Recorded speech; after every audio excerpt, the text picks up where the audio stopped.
All right, Annetta, lock the doors, because what I'm about to say is going to upset some people right next here. Okay. Christopher Columbus did not discover America.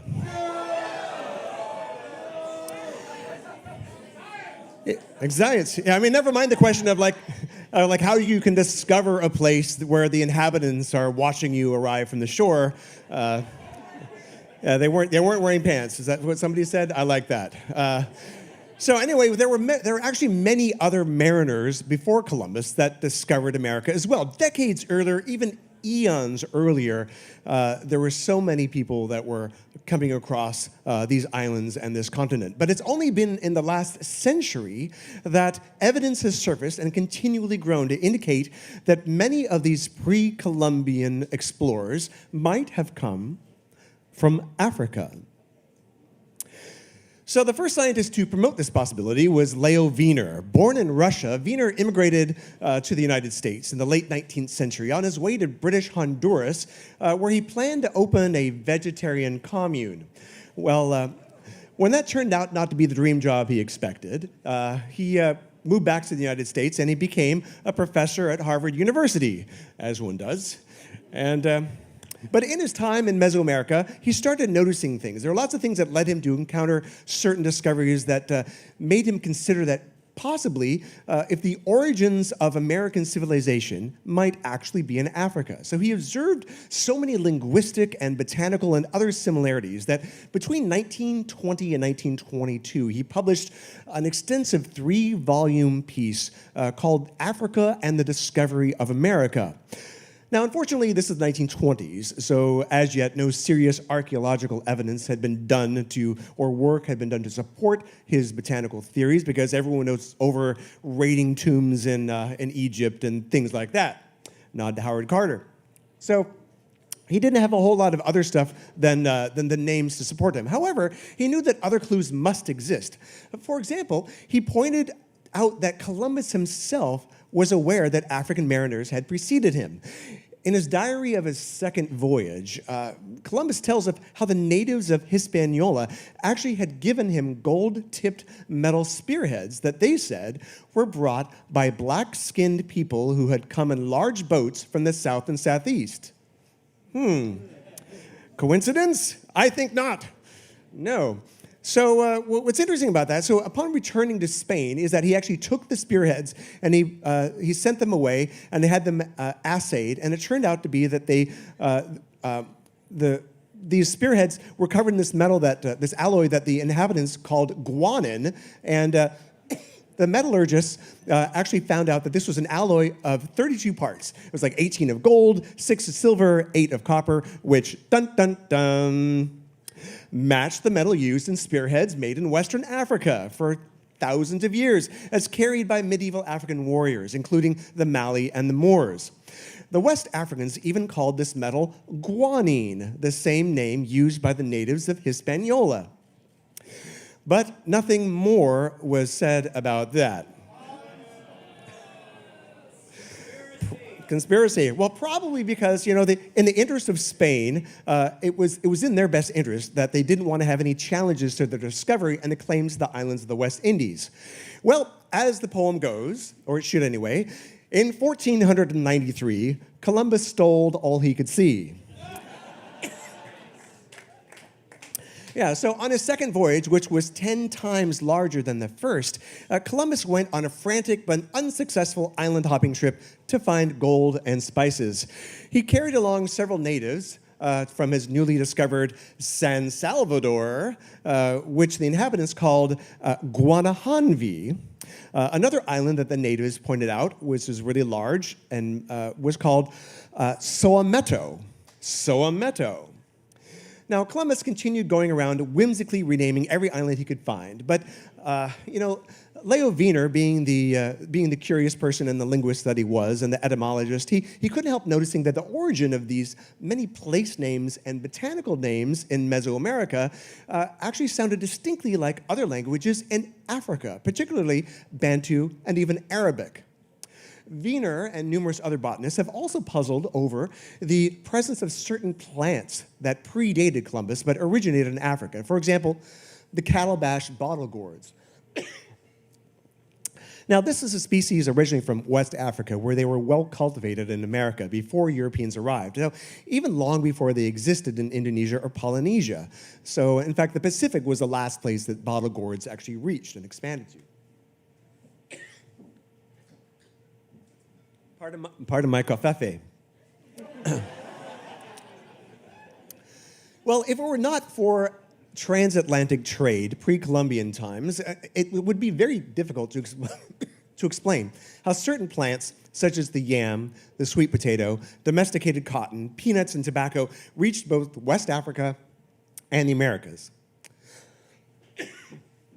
The spread of the plantain is particularly noteworthy because it could not remain viable if it was carried in salt water. Well, in the 1640s, a Brazilian botanist named George Marcgrave. Thank you. Thank you. Speaking of botany, Ricola. Yeah, there we go. So thank you very much. So the Brazilian botanist George Marcgrave wrote that the establishment of a particular varieties of plantains in this region stands as a strong argument for ancient maritime contact between the Americas and Africa. That's bananas. B-A-B-A-N-A-S.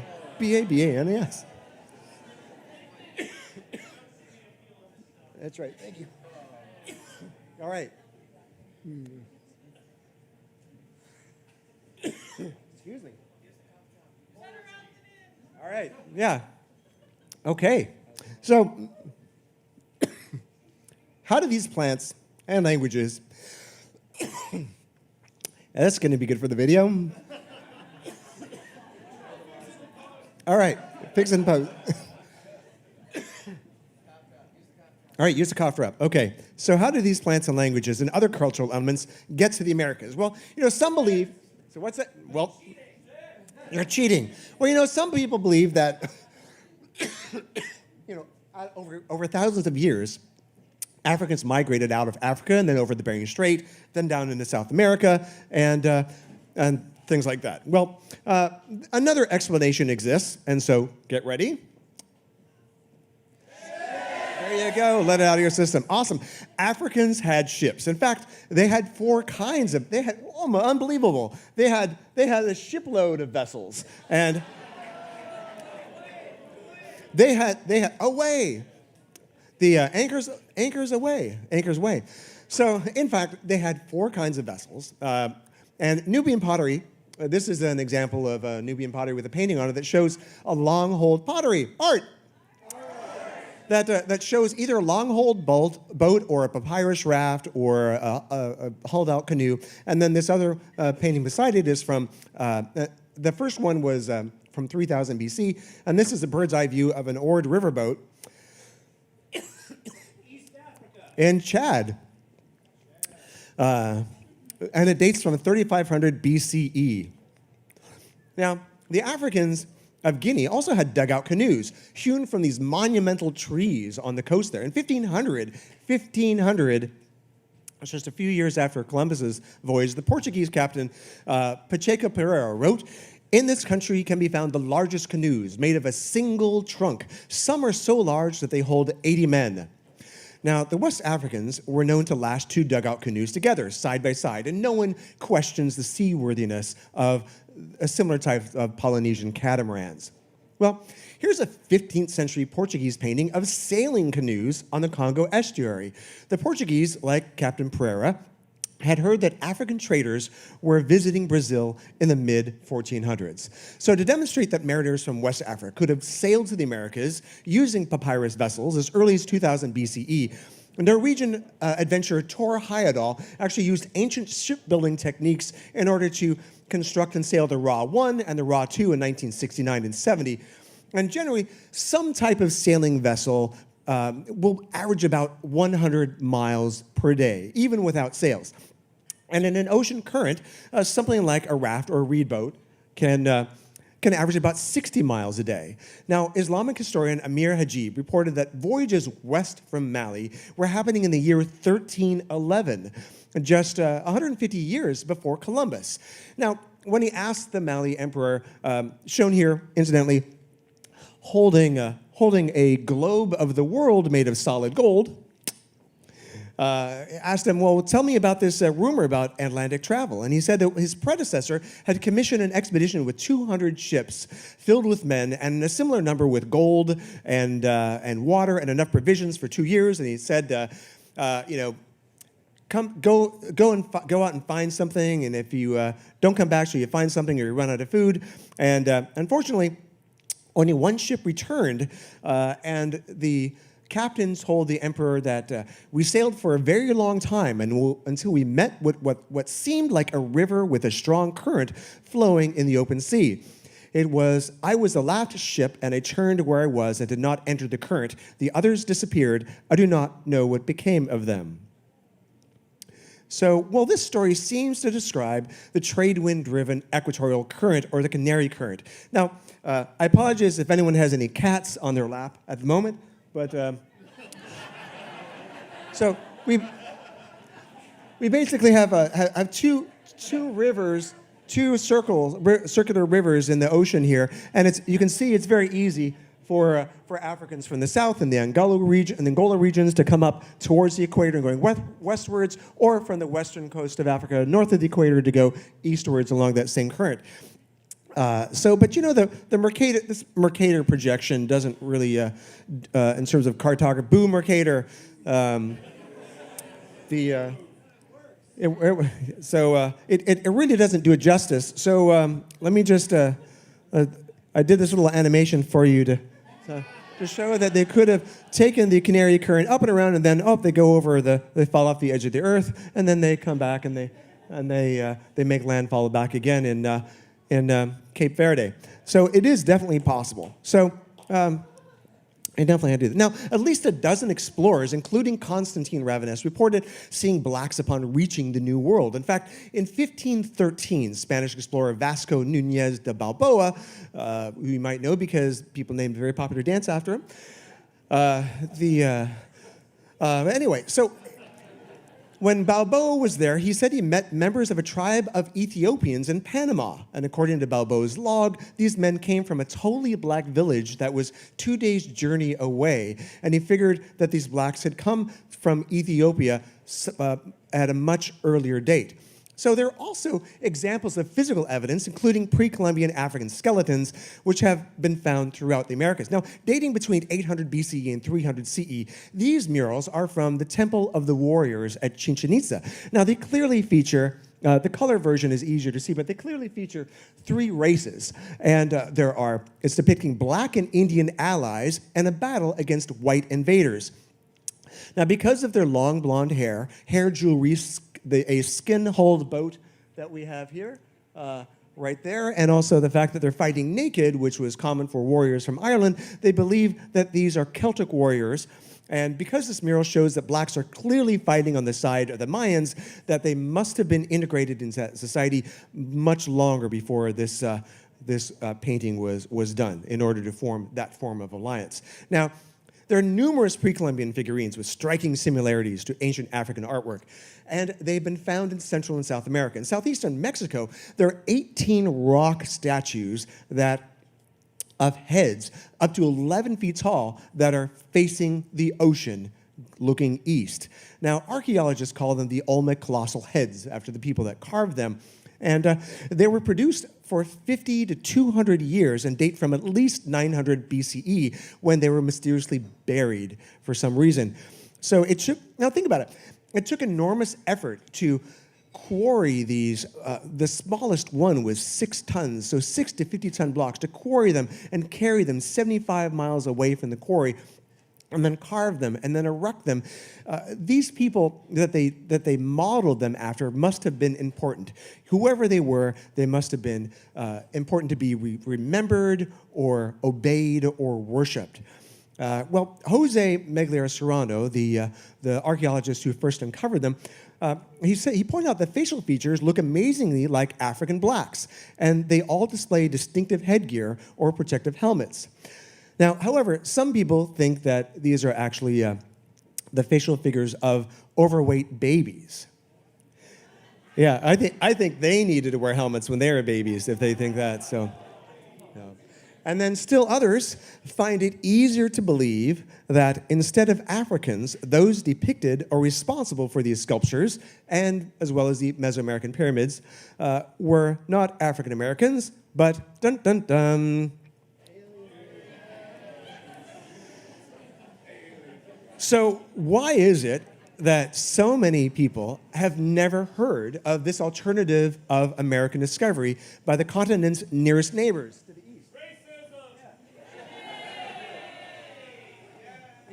So, I mean, look, now the thing, exactly, whoa, where'd all the continents go? So, this is, look at how close this is. I mean, white people don't think that you could go, this is closer compared to more than twice the distance that Columbus sailed.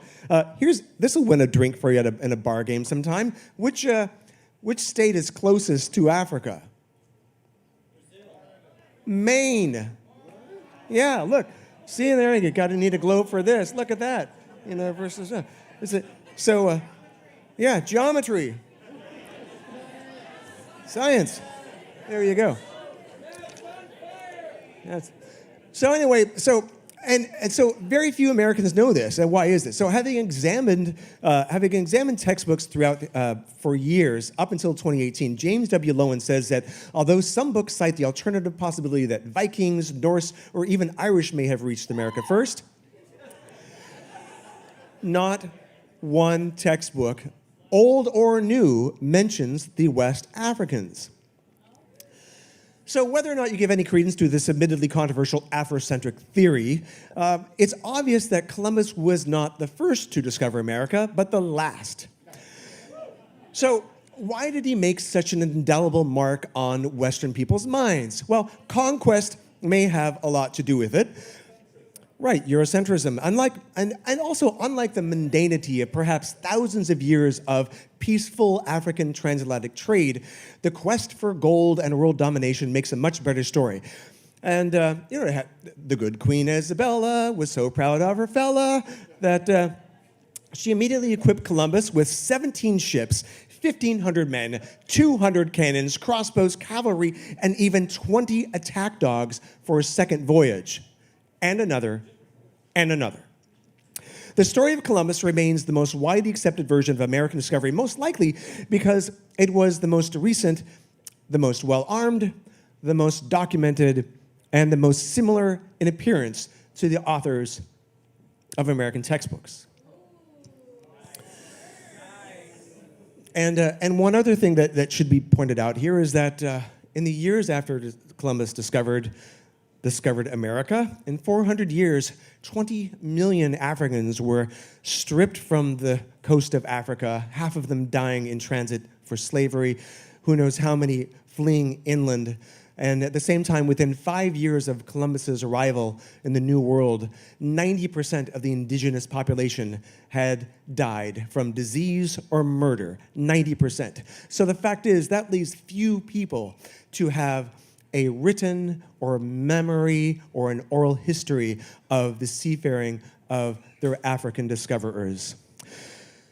Historian Samuel D. Marble wrote, as a subject for research, the possibility of African discovery of America has never been a tempting one for American historians. We choose our own history, or more accurately, we select those vistas of history that more or less kind of explain to have the promise of the greatest satisfaction for ourselves. And we have had little appetite to explore the possibility that our founding father was a black man.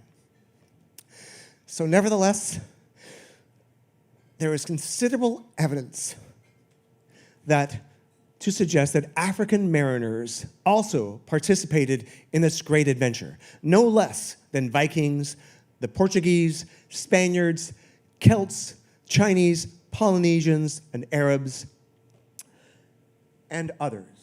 So now I would like to raise a toast to all the discoverers of America before Columbus, wherever you may came from. May more of us discover you.